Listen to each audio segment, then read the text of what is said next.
বিগত 17.5 বৎসর এই জাতিকে অনেক জুলুমের শিকারে পরিণত হতে হয়েছে। মুষ্টিমেয় কিছু দুর্বৃত্ত ছাড়া 18 কোটি মানুষের সকলেই মজলুম ছিলেন। আর মজলুমদের সামনের কাতারে ছিল বাংলাদেশ জামাত ইসলামী। 2006 সালের 28 অক্টোবর লগি বইটার তাণ্ডব চালিয়ে বাংলাদেশের মানবতাকে, গণতন্ত্রকে এবং বাংলাদেশের জনগণের ইচ্ছা এবং আকাঙ্ক্ষাকে জবাই করা হয়েছিল।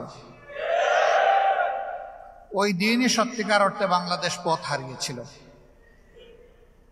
দীর্ঘ 17.5 বৎসর বহু ত্যাগ এবং তিতিক্ষা স্বীকার করে 2024 সালের 5ই আগস্ট আবার নিজেদের আপন পথ ফিরে পেয়েছে।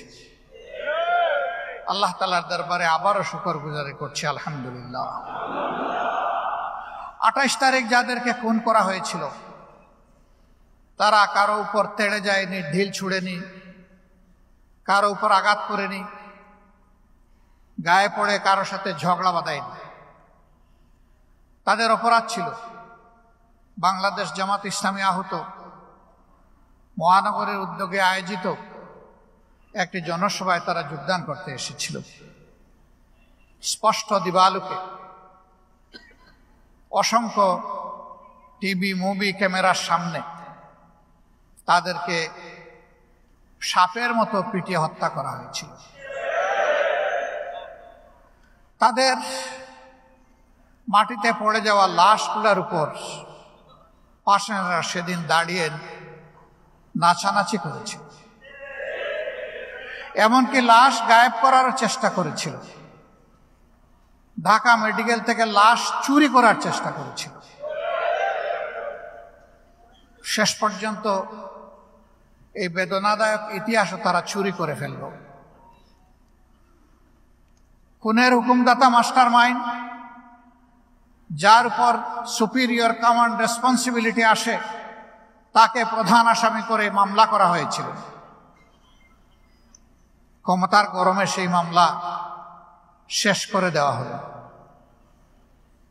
কিন্তু আল্লাহ চাইলে আবার মাটির নিচ থেকে সেই মামলা উঠে আসবে ইনশাআল্লাহ। সেই দিনের হত্যাকাণ্ডের মধ্য দিয়ে সারা বিশ্বকে তারা স্তম্ভিত করে দিয়েছিল। বহু শিশু এই দৃশ্য দেখার পরে এক নাগাড়ে বহুদিন রাতে ঘুমাতো না, চিৎকার দিয়ে উঠে যেত। মায়েরা চোখের পানি ফেলতেন, কার বুক খালি হলো। সারা বিশ্ব ধিক্কার জানিয়েছিল, কিন্তু মজলুমেরা তার বিচার পেল। 28 তারিখের পরে ষড়যন্ত্রের মধ্য দিয়ে, পিছনের দরজা দিয়ে আতাত সাজানো পাতানো একটা নির্বাচনের মধ্য দিয়ে 2009 সালের 10 জানুয়ারি ক্ষমতায় এসেছিল একটি দল। এখন তাদের নাম কেউ সাহস করে নেয় না। তাদের জল দ্বারা করে তারাও তাদের দলের নাম নিতে চায় না। আমরা মজলুম জনগণ তাদের নাম নিব কেন? অবশ্য হ্যাঁ, তাদেরকে তাদের নিষিদ্ধ করার ইতিহাস আছে। তারা যখন একদলীয় বাকশাল কায়েম করেন তখন তারা তাদের দল সহ সকল দল নিষিদ্ধ করেছিলেন। আর এবার জনগণ তাদের দলকে নিষিদ্ধ করেছে আল্লাহ তাআলার সাহায্য নিয়ে। 15.5 বছর দাপটের সাথে তারা দেশ শাসন করেছেন। মাত্র 2 মাস পুরে নাই, তার মাথায় দেশপ্রেমিক সেনাবাহিনীর গায়ে তারা আঘাত দিয়েছে। 57 জন চৌকস দেশপ্রেমিক প্রতিশ্রুতিশীল সেনা অফিসারকে বেদনাদায়কভাবে খুন করা হয়েছে। পরিবারের সদস্যদেরকে ছাড় দেওয়া হয়নি, মা বোনদের ইজ্জত লুণ্ঠন করা হয়েছে, তারপরে তাদেরকে খুন করা হয়েছে। তাদের লাশগুলো সেদিন ড্রেনের পানিতে ভাসিয়ে দেওয়া হয়েছে। এই জঘন্য হত্যাকাণ্ড কারা সংগঠন করলো? আজ পর্যন্ত জাতিকে তা জানতে দেওয়া হলো না। সেনাবাহিনী তারা নিজস্ব উদ্যোগে একটা তদন্ত কমিটি গঠন করেছিল, সেই তদন্ত কমিটির রিপোর্ট সেনাবাহিনীকেও জানতে দেওয়া হলো না, বাংলাদেশের মানুষও জানল না। আর তদন্তের নামে সরকার যে উদ্যোগ নিয়েছিল তাকে জনগণকে ধোঁকা দেওয়া হলো।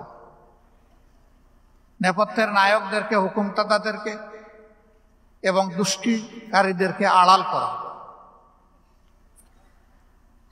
বিডিআরের সদস্যরা ওরা হাতের পুতুল ছিল, বলির পাটা ছিল। এদের সংখ্যা 50-এর অধিক ছিল না। 12 সালে গ্রেফতার হয়ে যখন নাজিমউদ্দিন রোডের কেন্দ্রীয় কারাগারে ছিলাম, তখন সেই খুনিদের সাথে আমাদের মোলাকাত হয়েছে। একজনকে জিজ্ঞেস করেছিলাম, মনে করো আমার এই হাতটি কোরআন শরীফ, তোমার হাতের উপর আমার এই হাত, তুমি আল্লাহকে সাক্ষী রেখে বলো তো এই ষড়যন্ত্রে তুমি শরীক ছিলে কিনা? সে অকপটে বলেছে, হ্যাঁ আমি শরীক ছিলাম। জিজ্ঞেস করেছিলাম, এই ষড়যন্ত্রের নেপথ্যের নায়ক কারা? সে নাম বলেছে। কিছু বলার পরে হঠাৎ বোধহয় তার হুঁশ হয়েছে যে এত কিছু বলে দিচ্ছি, তখন বলল, এখানেই থামলাম। এরা নেপথ্যের নায়ক হয়ে দেশ নায়কে পরিণত হয়েছিল। এই খুনিরা দেশবাসীকে খুনের রাজত্ব কায়েম করে দুঃশাসন উপহার দিয়েছে। এরা বড় রাজা রানীর হালতে ছিল। এরপরেই তারা একই সাথে দুটা বাহিনীকে ক্ষতিগ্রস্ত করল। সেনাবাহিনীর মনোবল ভেঙে দিল আর বিডিআরের নাম নিশানা মিটাই দিল। শুধু ক্ষমতার অবৈধ লালসা পূরণের জন্য তারা এই কাজ করেছিল। বিডিআরের সেই সদস্য এখনো বেঁচে আছে। সে বলেছিল, এই নিয়ে আমরা 22টি মিটিং করেছি, সিরিয়াল। দীর্ঘ পরিকল্পনার মাধ্যমে আমরা এই আয়োজন করেছিলাম এবং আমরা আমাদের উদ্দেশ্য সফল করেছিলাম। আমি জিজ্ঞেস করলাম, উদ্দেশ্য সফল করে তুমি জেলে কেন? বলে, এটাই তো আমার দুর্ভাগ্য। যারা আমাদেরকে ব্যবহার করেছিল তারা এখন রাজার হালতে, আর আমরা যারা ব্যবহৃত হয়েছি তারা এখন কারাগারে। সে তার পাওনা ঠিকই পেয়েছে, কিন্তু নেপথ্যের নায়ক নায়িকারা কিন্তু এখনো পাওনা পায়নি। এ পাওনাতে তাদেরকে পেতে হবে। আমরা জাতিকে আশ্বস্ত করেছি যে কোনো সন্ত্রাসীর বিরুদ্ধে আমরা আইন হাতে তুলে নিয়ে কোনো প্রতিশোধ নেব না। তারা যেমনটি আইন হাতে তুলে নিয়ে মানুষকে দুঃখ কষ্ট দিয়েছে, মানুষের উপর জুলুম করেছে, আমরা এটা করব না। কিন্তু ন্যায় বিচার পাওয়ার অধিকার প্রত্যেকটি নাগরিকের। যে ক্ষেত্রে দেশবাসী জুলুমের শিকার হয়েছে, আমরা জুলুমের শিকার হয়েছি, আমরা অবশ্যই জুলুমের প্রতিকার চাইব বিদ্যমান আইনের মাধ্যমে, এবং আমরা সেই প্রতিকারটাই চাচ্ছি। এত বড় একটা বিপ্লবের পরে, গণ অভ্যুত্থানের পরে বাংলাদেশের সবচেয়ে ক্ষতিগ্রস্ত মজলুম দল বাংলাদেশ জামাতে ইসলামী, ইসলামী ছাত্র শিবির সহ আমাদের প্রিয় সংগঠনগুলো যদি প্রতিশোধ নিতেই হয়, তাহলে সকলের আগে অধিকার ছিল আমাদের। আপনারা সাক্ষী, 54,000 বর্গমাইলের কোথাও একটা মানুষের উপরে আমরা প্রতিশোধ ব্যক্তিগতভাবে নেইনি। আল্লাহ তাআলা তৌফিক দিয়েছেন, তার দরবারে হাজারো শুকরিয়া, আলহামদুলিল্লাহ। এই পরিবর্তনের পরে যারা আমাদের সম্পদ লুণ্ঠন করেছিল, ঘর বাড়ি ভেঙে দিয়েছিল, আমাদেরকে চাকরি থেকে বিতাড়িত করেছিল, আমাদের মা বোনদের ইজ্জত নষ্ট করেছিল, আমরা তাদের কাছে কোনো চাঁদা দাবি করিনি। আমরা কোথাও কারো সম্পদ দখল করি নাই, সরকারি বেসরকারি যাই হোক। আমরা আমাদের প্রিয় সহকর্মী, শুভাকাঙ্ক্ষী, সুধী, সমর্থক সবাইকে অনুরোধ করেছিলাম, আমরা আগামীতে একটা ঐক্যবদ্ধ জাতি গঠন করতে চাই। সুতরাং এখানে আমাদেরকে সীমাহীন ধৈর্যের পরিচয় দিতে হবে।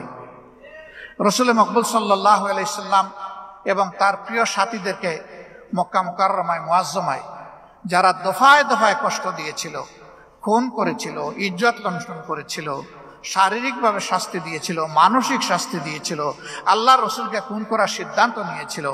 মক্কা বিজয়ের পরে মাত্র 10 জন মানুষ ছাড়া 11 জনের নামেও আল্লাহ রসুল মৃত্যুদণ্ড ঘোষণা করেননি। আর যাদের বিরুদ্ধে মৃত্যুদণ্ড ঘোষণা করেছিল তারা সকলে ছিল খুনি। খুনের শাস্তি মৃত্যুদণ্ড। আল্লাহ রসুলের বিরোধিতা করার জন্য, তাকে কষ্ট দেওয়ার জন্য, সাহাবীদের বিরোধিতা করার জন্য, দ্বীনের বিরোধিতা করার জন্য কাউকে সেদিন শাস্তি দেওয়া হয়। আর যাদের বিরুদ্ধে মৃত্যুদণ্ডের এই রায় ঘোষণা রাসূল করিম সাল্লাল্লাহু আলাইহি সাল্লাম করেছিলেন, তাদের সকলের উপরেও মৃত্যুদণ্ড কার্যকর হয়নি। তার মধ্যে একজন ছিলেন আবু জেহেলের সন্তান ইকরামা ইবনে আবু জেহেল। তিনি সেই সমাজের অত্যন্ত বিচক্ষণ, বিদ্বান, দুর্দর্শ একজন সেনাপতি ছিলেন। তিনি ভয়ে পালিয়ে গিয়েছিলেন। বাবা বেটা দুইজনে মিলে ইসলামের সীমাহীন বিরোধিতা করেছেন, ক্ষতি করেছেন। তার জীবন রক্ষা হবে না এই ভয়ে তিনি ইয়েমেনে পালিয়ে গিয়েছিলেন। তার স্ত্রী এসে আল্লাহ রসুল সাল্লাল্লাহু আলাইহি সাল্লামের সামনে হাজির হয়ে তিনি বায়াত নিলেন ইমানের। এরপরে তিনি তার স্বামীর নিরাপত্তা তার কাছে চাইলেন যে আমি একজন মহিলা, আমি আপনার কাছে আমার স্বামীর নিরাপত্তা চাচ্ছি। যদি সে ঈমান কবুল করে সে কি জীবনের নিরাপত্তা পাবে? হে আল্লাহর রাসূল, আপনি কি একজন মহিলার এই আবদার, হে আল্লাহর হাবিব, আপনি সদয়ভাবে কবুল করবেন? রাসূল করিম সাল্লাল্লাহু আলাইহি সাল্লাম বললেন, যাও, তোমার স্বামী ইকরামাকে নিরাপত্তা দেওয়া হলো। তিনি এসে ঈমান কবুল করলেন, কাতেবে ওহী হলেন, হাদিসের রাবি হলেন, যুদ্ধের সেনাপতি হলেন, যুদ্ধ করতে করতে শহীদ হলেন। আলহামদুলিল্লাহ। জেহেন্দা রাসূল করিম সাল্লাল্লাহু আলাইহি সাল্লামের কলিজার টুকরা, ওহুদের যুদ্ধের সেকেন্ড ইন কমান্ড হযরতে হামজা রাদিয়াল্লাহু তাআলা আনহু, যাকে সাইয়্যিদে শুহাদা আহলিল জান্নাহ বলা হয়েছে, তার কলজা চিবিয়ে খেয়েছিল। তার ভয় ছিল আল্লাহ রসুল সবাইকে ক্ষমা করলে অন্তত আমাকে করবেন না। এরপরে সেই মহিলাও ক্ষমা পেয়েছিল, ঈমান এনেছিলেন। ঈমান আনার পরে তার জীবন বদলে গিয়েছিল।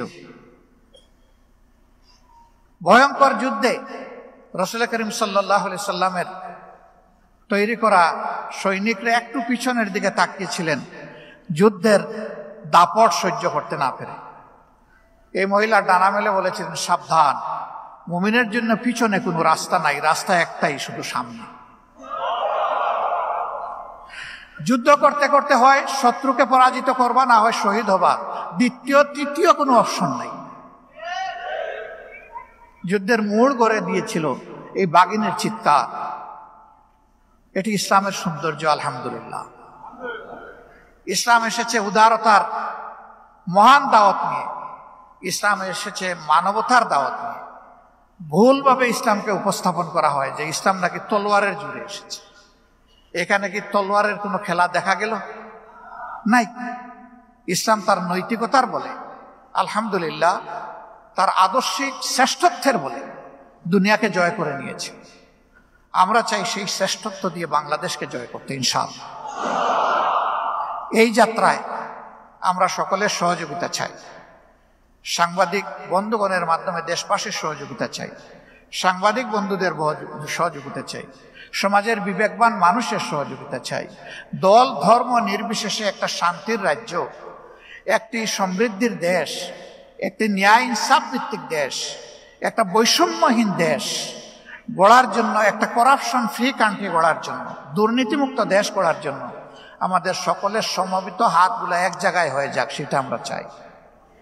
এই জন্য আমাদের দাবি, জাতীয় স্বার্থে দল ধর্ম যার যার, দেশ আমাদের সবার, এই জায়গায় আমাদেরকে ঐক্যবদ্ধ হতে হবে।